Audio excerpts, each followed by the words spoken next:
एकै बाबुआमाका 2 जवान छोराहरू जो एकै वर्षभित्र सवारी दुर्घटनामा मृत्युवरण गर्न पुगे। त्यो मृत्युको असहनीय पीडाको माहौलबाट उनीहरूलाई सच्चा श्रद्धाञ्जली समेत प्रदान गर्न सकियोस् भन्ने आशयका साथ स्थापना गरिएको एउटा परोपकारी संस्था जुन हर पल आफू जल्दै अरूलाई उज्यालो दिन प्रयासरत छ। शिक्षा, स्वास्थ्य र स्वावलम्बनलाई रूपान्तरणको मूल मन्त्र ठानेर सदियौँदेखि कुना कन्दरामा गरिबीको कुचक्रमा कष्टकर जीवन जिउन बाध्य सीमान्तकृत वर्गहरूको रूपान्तरणको लागि काम गरिरहेको संस्था हो लक्ष्मी प्रतिष्ठान। 2066 सालमा स्थापित यस प्रतिष्ठानले मानव सेवाका क्षेत्रमा शिक्षा, स्वास्थ्य, स्वावलम्बन, महिला सशक्तिकरण तथा सवारी सचेतना सम्बन्धी कार्य गर्नुका साथै बेला बेलामा आइपर्ने दैवी विपत्तिहरू, भूकम्प, बाढी, पहिरो, आगलागी जस्ता घटनाहरूमा समेत उद्धार, उपचार, राहत तथा आवासका कार्यक्रमहरू गर्दै आएको छ।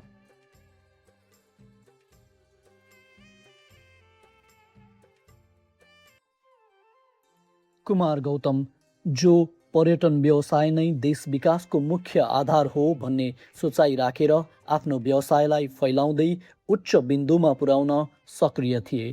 उनी सुभान्ची टुर्सका प्रबन्ध निर्देशक थिए र उनले विभिन्न देशको भ्रमण गर्दै आफ्नो कम्पनीका साथै नेपाल राष्ट्रका सम्पदाहरूको प्रचार प्रसार गर्दै सन् 2008मा ठुलो सङ्ख्यामा पर्यटकहरू भित्र्याउन समेत सफल भएका थिए।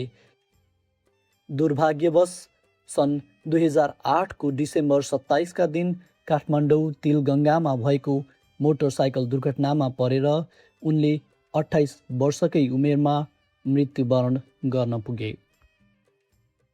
बलराम गौतम सन् 2004देखि नै संयुक्त राज्य अमेरिकाको ओक्लाहोमा राज्यको नर्थ वेस्ट ओक्लाहोमा स्टेट युनिभर्सिटीमा अध्ययन गर्दै आएका थिए। कम्प्युटर साइन्स र म्याथ अध्ययन गर्दै आएका बलरामले म्याथतर्फ युनिभर्सिटी नै टप गर्न सफल भएका थिए।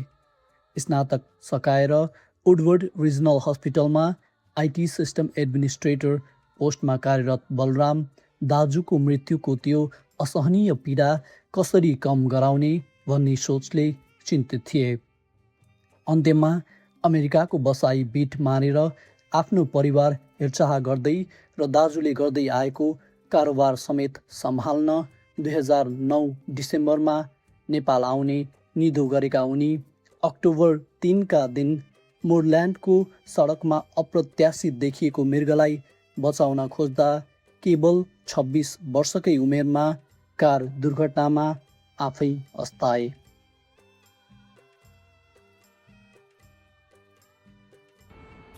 Hi Dad, hi Mom. 2 जवान छोराहरूको मृत्युले गौतम परिवार पुरै टुट्यो र सम्पूर्ण परिवार बौलाउन र बरबराउन थाले। 88 वर्षीय हजुरबुवालाई हृदयघात भयो। गौतम गृह पुरै कुनै अस्पतालको आकस्मिक कक्ष जस्तै अस्तव्यस्त देखिन थाल्यो। गौतम परिवारको अवस्था वर्णनै गर्न सकिने थिएन। पीडा सहन नसकेर बलरामको मृत्युको 13औं दिनमा उनका पिताले सपरिवार भोटेकोसीमा आत्मघात गराउन सोच बनाइरहेका थिए। तर दिवंगतहरूकी आमा लक्ष्मीले आँसु झार्दै भन्नुभयो, हाम्रा छोराहरूको भौतिक रूपमा मृत्यु भए पनि भावनात्मक रूपमा मर्न दिनु हुँदैन। समाजमा कष्टकर जीवन बिताइरहेका गरिब दुखीका लागि केही गर्नुपर्छ। त्यसपछि आत्मघातको बाटो मोडियो र उनकै नामबाट जन्मिएको थियो लक्ष्मी प्रतिष्ठान। भौतिक रूपमा नभए पनि भावनात्मक रूपमा सधैँ जीवित राख्ने त्यो एउटा विचारले चाहिँ हामीलाई बाँच्न मद्दत गर्यो। संस्थाले कुनै पनि जात, धर्म, रङ्गभेद, राजनीतिदेखि टाढा रहेर समभावले मानव कल्याणकारी काम गर्दै आएको छ। सामाजिक रूपान्तरणको अभियानमा लक्ष्मी प्रतिष्ठान भन्ने नारा बोकेर अगाडि बढिरहेको यो प्रतिष्ठानले सेवाग्राहीहरूलाई माछा दिनुभन्दा मार्न सिकाउनुलाई महत्त्व दिँदै आएको छ। समग्रमा घनघोर अँध्यारो चिरेर प्रकाश छर्दै अगाडि बढेको संस्थाको रूपमा बुझ्न सकिन्छ लक्ष्मी प्रतिष्ठानलाई। गाउँमा जन्मेर पनि यस्तो मैले यो महिला भइकन यस्तो ट्रेनिङ गर्न सक्छु भने मेरो भविष्य मैले सोचेको पनि थिएन सर। एकदम खुसी छु यो लक्ष्मी प्रतिष्ठानको टिम। स्थापना कालदेखि नै शिक्षा, स्वास्थ्य, स्वावलम्बन, सशक्तिकरण र सवारी सचेतनाका क्षेत्रमा काम गर्दै आएको प्रतिष्ठान 2068 सालदेखि चितवन जिल्लाको कान्दा भन्ने दुर्गम गाउँमा खाद्य अभावका कारण जङ्गली च्याउ खाएर एकै परिवारका 8 जना सदस्यहरूको मृत्यु भएको समाचार सुनेर त्यो परिवारमा जीवित 2 सदस्यलाई उद्धार गर्ने उद्देश्यसहित कान्दा पुगेको थियो।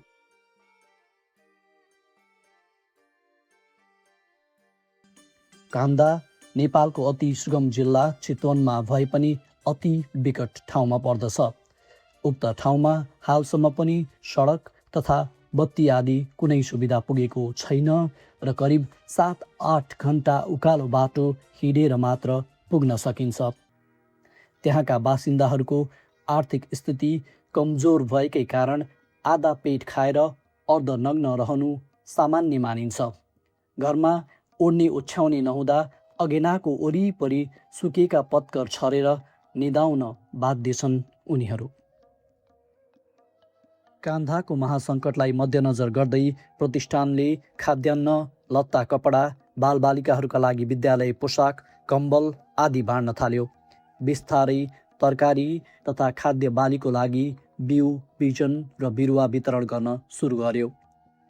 कान्दाका 75 भन्दा बढी परिवारलाई जस्तासहित घर निर्माण सामग्री समेत उपलब्ध गरायो। घर घरमा उज्यालो पुर्याउन वैकल्पिक ऊर्जासँग सहकार्य गरेर सोलर बत्ती पनि पुर्यायो। तर त्यसका बावजुद पनि कान्दाका बालबालिकाहरूको अवस्था एकदमै कारुणिक देखिन्थ्यो।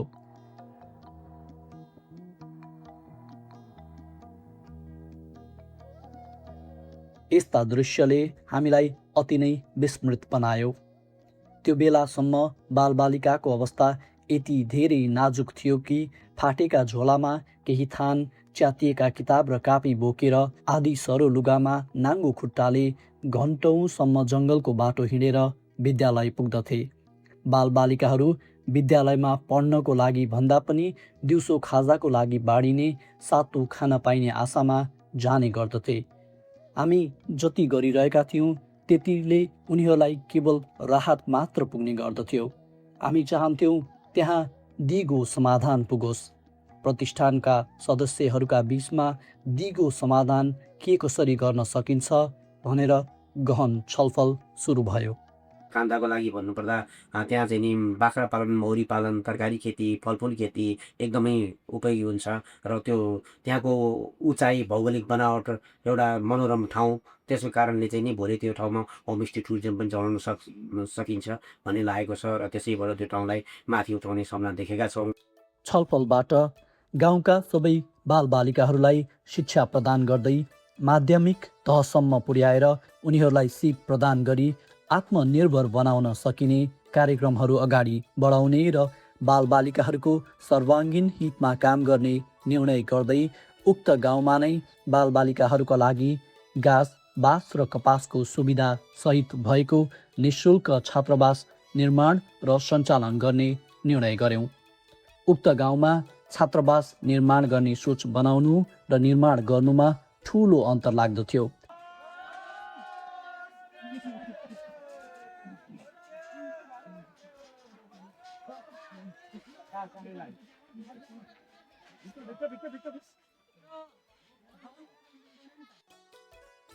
कठिन भूगोल, बत्ती, बाटो, कुनै पनि कुरा नपुगेको ठाउँ, अझै कति ठाउँमा त लहरा तान्दै पहरा छिचोल्दै जानुपर्ने चुनौतीहरू विद्यमान थिए।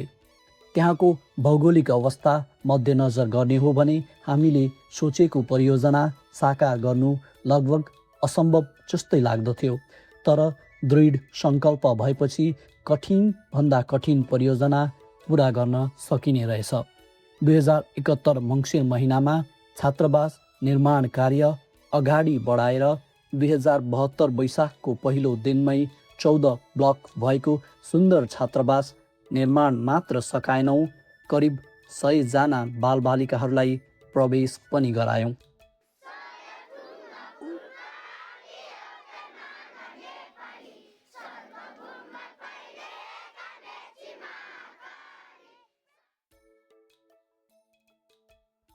हामीलाई आर्थिक व्यवस्थापन ठुलो चुनौती थियो, तर त्यति बेला मिडिया कभरेज राम्रो भएको हुनाले विदेशमा बस्नुहुने धेरै नेपालीहरूले आर्थिक सहयोग गर्न सुरु गर्नुभयो, जुन क्रम आजसम्म निरन्तर छ।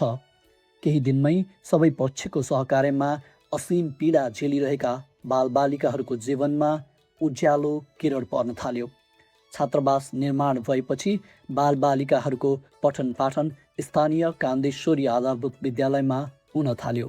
उनीहरूकै अभिभावकहरूले खाद्य सामग्री निरन्तर ढुवानीको जिम्मा लिए। आर्थिक व्यवस्थापन लगायतका सम्पूर्ण बालबालिकाहरूलाई निःशुल्क घाँस बाँस र कपासको जिम्मासहित सम्पूर्ण व्यवस्थापनको जिम्मा प्रतिष्ठानले लियो। आर्थिक स्थिति हाम्रो थिएन, पाहरूको पनि हाम्रो पनि, हामी त झन् बुढो के सक्थ्यो। अहिले चाहिँ धेरै खुसी, बच्चाहरूले यसै पढ्न पाउँछ। लक्ष्मी प्रतिष्ठान आयो, जबसम्म आइसकेपछि तबसम्म हामीलाई धेरै खुसी भयो छ। म बसेको ठाउँबाट बिहान 7 बजीबाट पठायो भने 11 बजी आइपुग्थ्यो यहाँ बच्चाहरू। अनि बेलुका फेरि 4 बजी छुट्टी गरेर पठाउँदाखेरि रातै परेर पुग्थ्यो घर। अहिले के अरे उता लक्ष्मी प्रधानले घर पनि बनाइदिने, उता के अरे बालबच्चा होस्टेलमा राखेर पढाइदिने, उता खानाको व्यवस्था मिलाइदिने, लाउनको व्यवस्था मिलाइदिने गर्ने भइसकेपछि धेरै धेरै सुधिँदै गएको छ। 2072 सालमा करिब 100 जना बालबालिकाहरू प्रवेश गराएर सुरु गरिएको छात्रावास त्यहाँ कक्षा 7 सम्म मात्र अनुमति भएको हुनाले 2075 देखि माध्यमिक तहका बालबालिकाहरूका लागि अर्को छात्रावास काभ्रेमा पनि स्थापना गरियो। अहिले 2080 सालमा आइपुग्दा दुवैतर्फ गरेर 217 जना विद्यार्थीहरूले सुविधा पाइरहेका छन्। हाम्रा बालबालिकाहरू समूह समूह भएर सबैले विभिन्न सिपहरू सिकिरहेका छन्।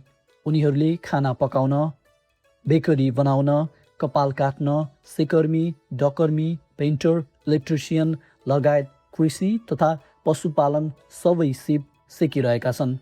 केही विद्यार्थीहरू काठमाडौँमा होटल म्यानेजमेन्ट पढिरहेका छन्।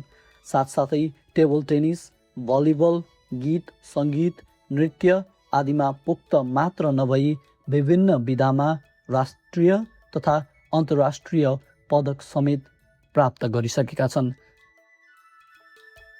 13 वर्षसम्म मैले आफ्नो नाम भन्न समेत सक्दिनँ, वरुन्थेँ। अनि आफ्नो परिचय दिन म सक्दिनँ जब त म यहाँ आएर बाबाहरूले अगाडि बढ्नुपर्छ, भविष्यमा के गर्नुपर्छ अनि आफ्नो गाउँ रूपान्तरण गर्नुपर्छ, तिमीहरू यसरी पछि हट्नु हुँदैन भनेर बाबाले हामीलाई हौसला दिनुभयो। त्यसपछि म मनबाटै आद लिएर बाबाको कुरा अनमा राखेर अहिले म यस्तो भन्न बोल्न सकेको र पछि पनि मैले सपना बोकेको छु आफ्नो गाउँलाई रूपान्तरण गर्नलाई।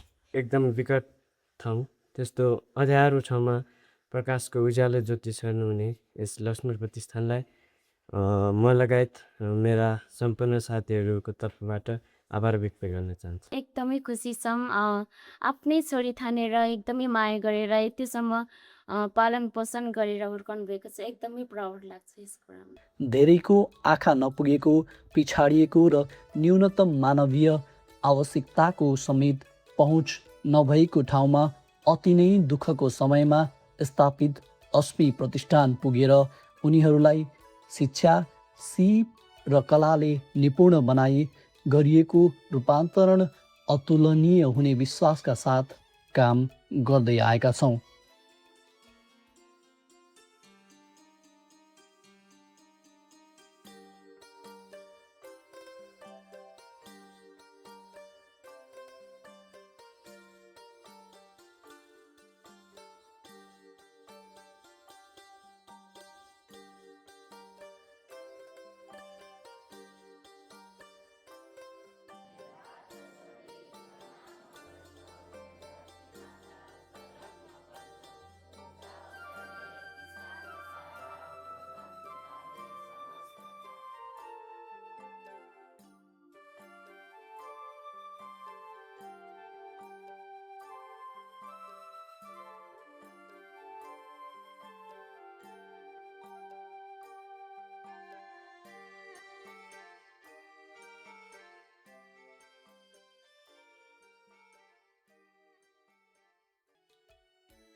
भविष्यमा उनीहरू कर्मठ, इमान्दार, परिश्रमी र देशभक्त नागरिक भएर निस्कने छन् भन्ने हाम्रो विश्वास रहेको छ।